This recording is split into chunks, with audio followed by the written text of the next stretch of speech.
what technical and non-technical skills are critical specifically for the networking industry, you feel? Oh, I love that question. And I answered it just in the previous presentation, so it's good. I was warmed up there, but it's well, of course, you need to have the book knowledge on what you're doing and what you want to do in this industry. Of course, the theory is super important. If you don't have the theory, it's hard to put anything into practice properly, especially when it comes to troubleshooting. If you don't have this theory, you're not going to be able to effectively troubleshoot. It's going to be a very stressful experience for you. So, of course, you need that baseline theory and having that technical ability, that real practical technical ability. Book smarts, practical technical ability, important. That's one pillar in this.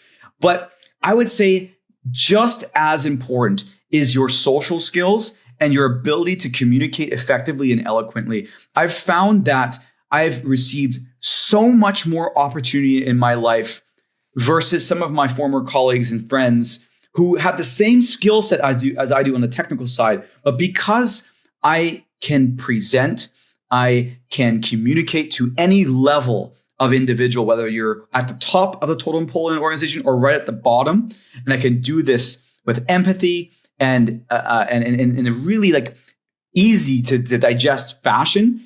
I've received way more opportunity. I've been made the face of companies. I get sent all around the world to do presentations. I represent the organizations I work for because they trust that I'm going to represent their organization properly, no matter who I'm talking to. So that skill set, that social skill is just as important if you want to grow your career to its maximum potential as the technical abilities. 100%. Like you're preaching to the choir here, and everyone, like, if you want to be successful in the tech industry in general, just no matter where you want to go, soft skills, those ability to communicate to others is the most important skill you will have when you are starting out in the tech industry, like in that entry level help desk job.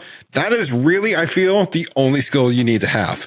Like everything else, they can train you on the job. You know, we will train you how to do that, but I cannot train you how to have that empathy, how to be a good communicator with those non-technical people and talk to them in a way it doesn't feel like you're talking down to them or belittling them. Exactly. That is something I cannot train you. You have to like work on those skills on your own. Everyone can do it. Some people have to work a little bit harder at it than others. Let's be honest. Like it doesn't come naturally to some people, but gone are the days of the basement IT department that is dimly lit, smells like old pizza boxes and wet socks. IT, no matter what you're doing, is customer service oriented. You might not be dealing with the organization's customers, but your coworkers are your customers, and you have to be able to communicate. That's exactly it. When you mentioned that basement must be it reminded me of that British show. It was the IT Crowd. Remember that from years back? Yeah. But you're right. And actually you hit it right on the head that it's not just about the communication skills and experience with the external side of the business and talking to customers and potential clients. You can't be effective internally unless you can communicate with your engineers and your PMs appropriately. And you can't work alongside them. You know, there's so many different types of personalities in this industry. Everybody's so different. We're all, honestly, in IT, I'm going to be honest, we're all kind of weird. Like all of us, even myself.